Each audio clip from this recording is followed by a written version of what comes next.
Hello everyone and welcome to the second in the series of Why Manage in FM22 with me, Kippa, and today we'll be looking at why it might be an idea to manage Aston Villa on the new Football Manager.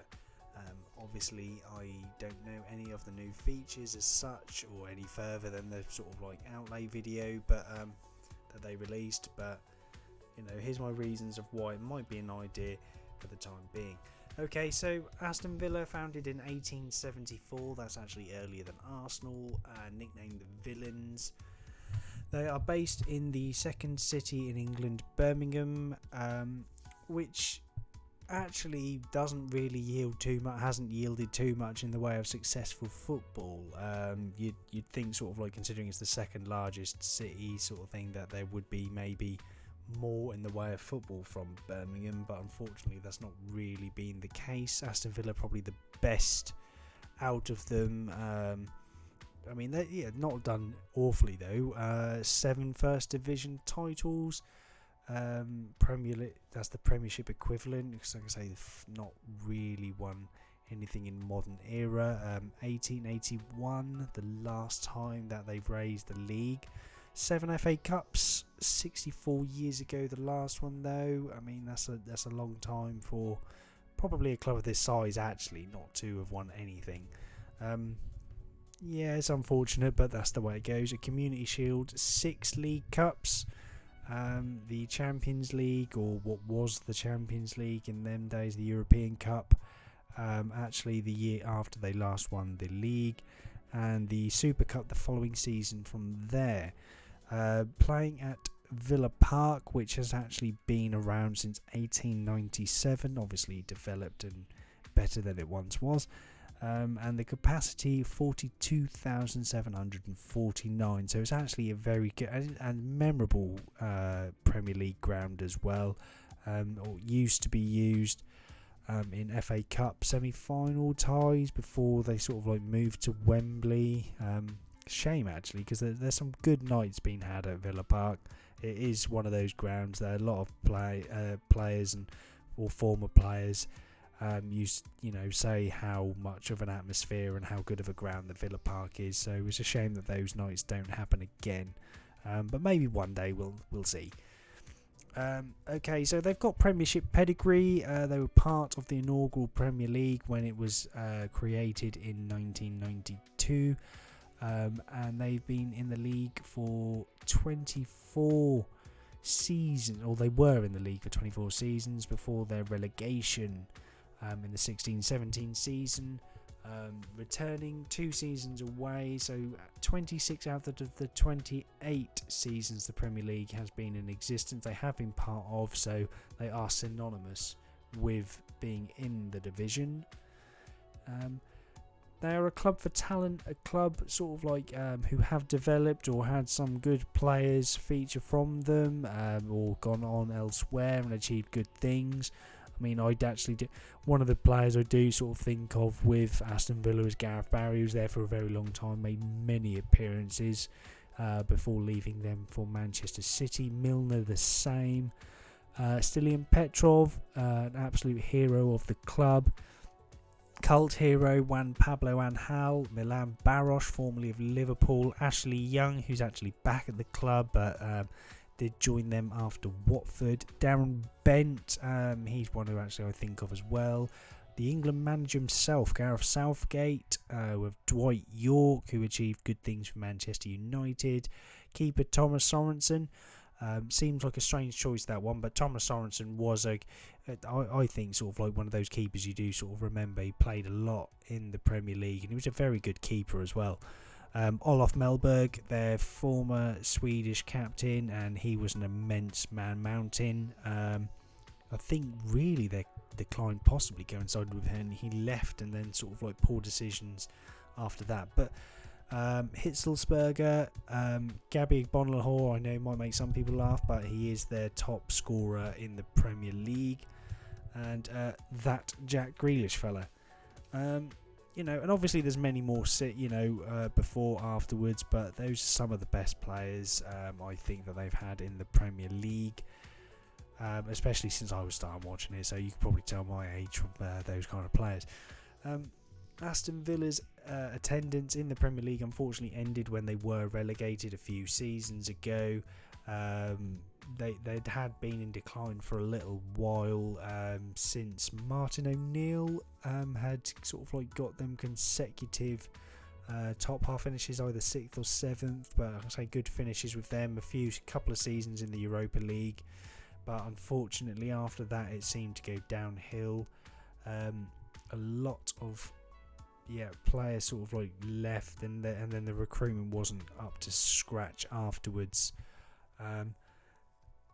They disappointingly finished 13th in the first season in the Championship after their relegation. There was a big turnover, as often happens when a relegation happens.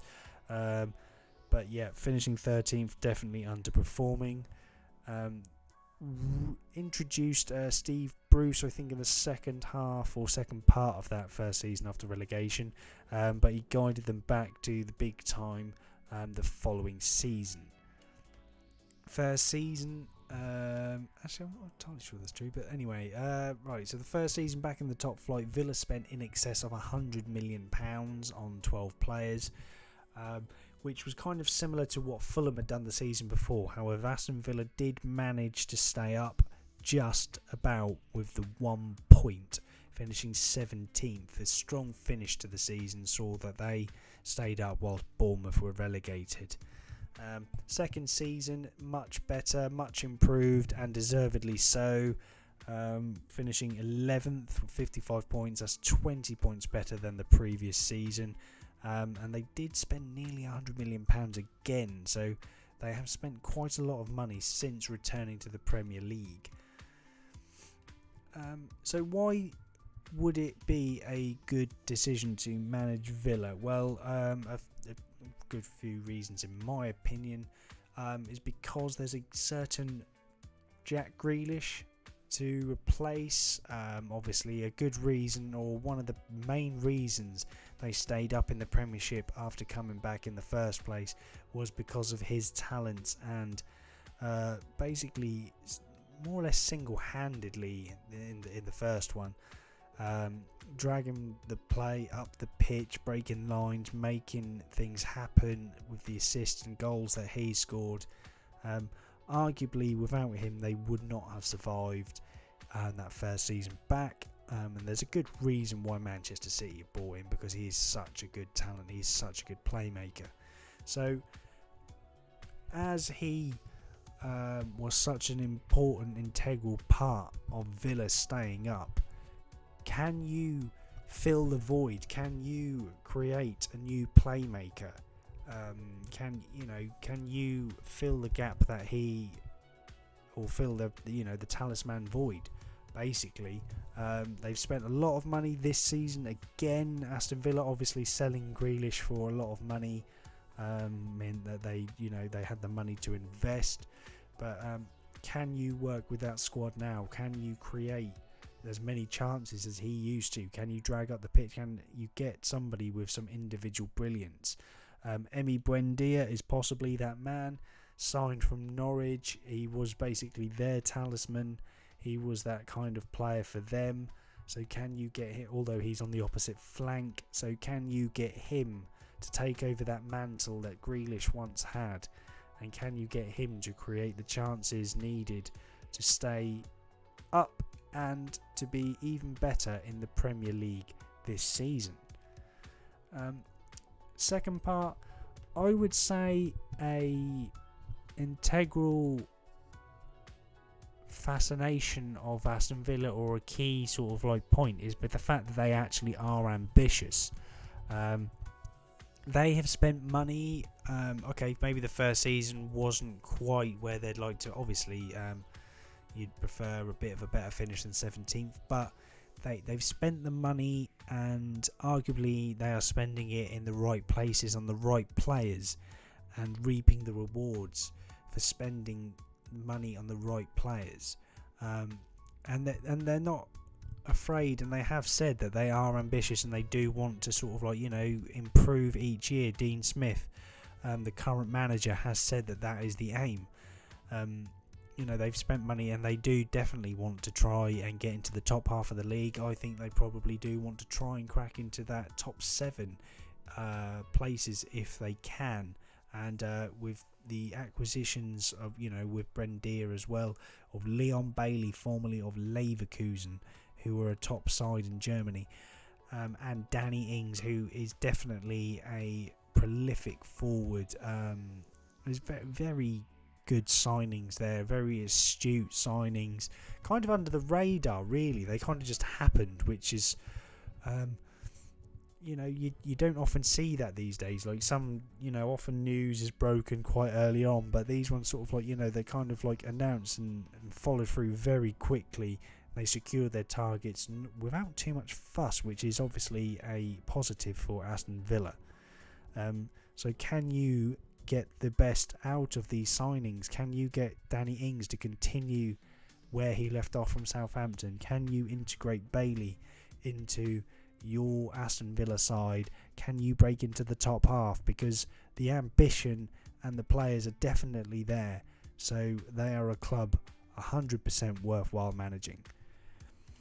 Okay, so that's some good reasons, I think, as to why manage Aston Villa. I'm going to go have a look now at what I did with Aston Villa, or we'll have a look at what I did.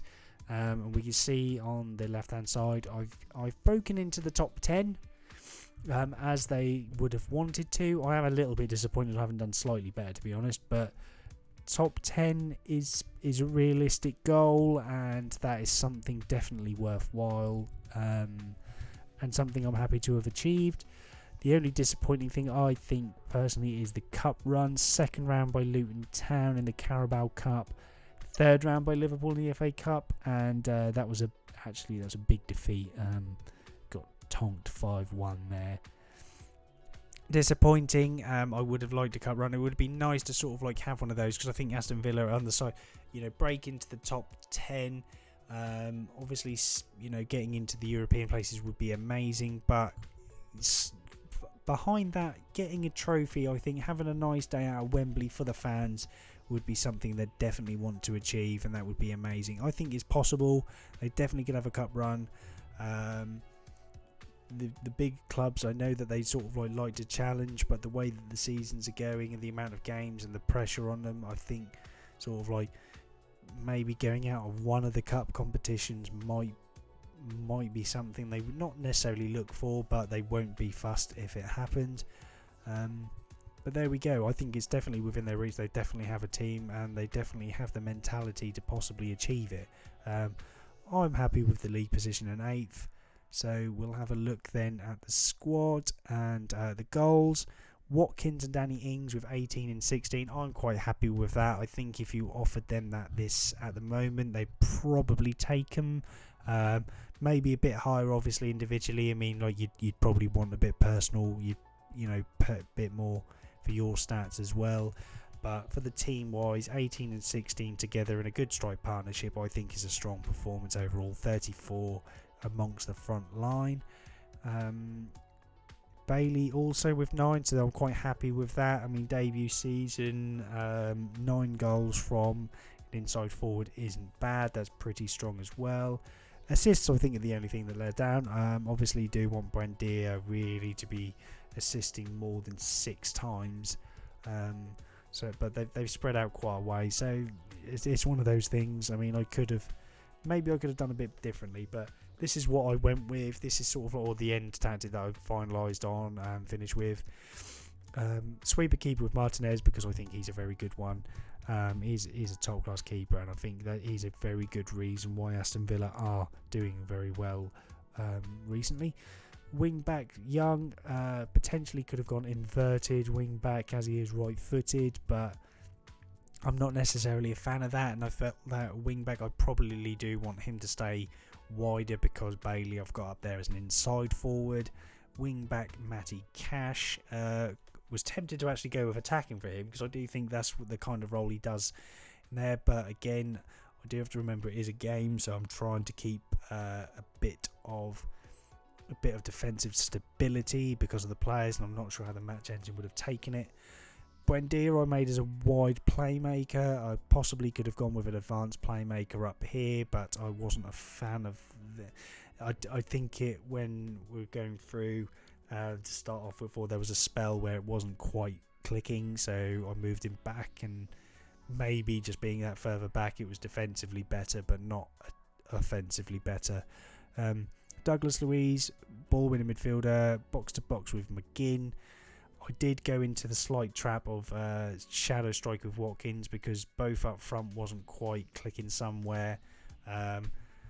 But there we go. I've gone with shadow strike when he's got 18 from there. Ings leading the line, got 16. I'm quite happy really overall with it. It's not the best tactic, I know, but I've made it for Villa and it's kind of achieved the aims of top half. So that's what we've done. That's me. I'm hoping I've given some good reasons as to why it's a good save to do. I mean, I didn't actually go into the squad too much really before, but they've made some impressive signings with Buendia and Ings. Watkins the season before, the top scorer in the Championship. He's got good stats. He had a very good debut season in the Premier League, and he definitely is one to watch in this one. But Bertrand Traore, I thought was actually really good playing for Villa last season, but didn't get too many chances. Dean Smith's the one who sees them, so he must have his reasons. But they're doing well. They're playing well still this season. Actually, Matty Cash was an interesting one to watch this season. I think he definitely could be a future. I think he's going to go play for Poland, isn't he? But the way he's playing is definitely up there. And they've got the loan signing as well of Twanzebe, and he's been playing with Mings, and that's formed a good partnership. So there's some good English players, good talent there. It's a good mix. I think Aston Villa are definitely very viable, very interesting option for FM22. If you are using them, if you're going to use them with the update, if you're going to use them in FM22, let me know. If when it gets there, let me know how you get on, because I'd love to see it. Can you better my 8th place without using a meta tactic? Can you build a better tactic than this and achieve more than I can? Give it a go. Go on, let me know. Thank you very much for watching. I've been Kippa9. I really appreciate it, and we'll look forward to covering Brentford soon. Thank you.